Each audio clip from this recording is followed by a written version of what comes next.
Saint Sebastian was an early Christian convert. He was part of the Roman army, where he was actually the captain of the guards. And while being in this position, he aided other Christians who were being persecuted, and he also converted different people to Christianity, like prisoners and even other soldiers.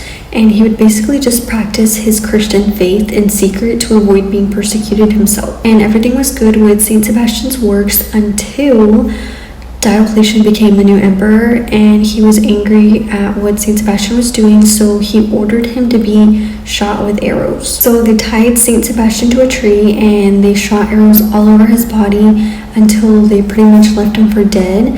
And that was until Saint Irene came to take his body down to give him more of a dignified burial, and that's when she found out that he was actually still alive, so she took him to hide him and cure him. After Saint Irene had treated Saint Sebastian, he went out and continued doing what he was doing.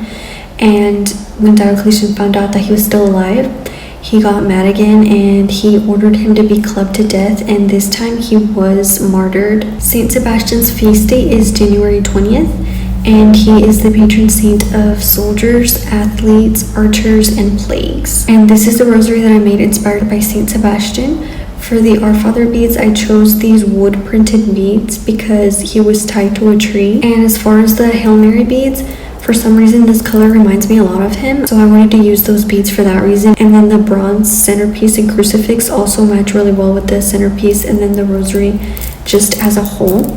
I really liked the way it turned out, and this does remind me of Saint Sebastian, especially the image of him where he is tied to the tree with all the arrows and stuff like that. But yes, whenever I look at this rosary, it definitely screams Saint Sebastian, or at least to me it does. I really like the way it turned out. It's definitely one of my favorite rosaries that I've made, and I really hope you guys like it too.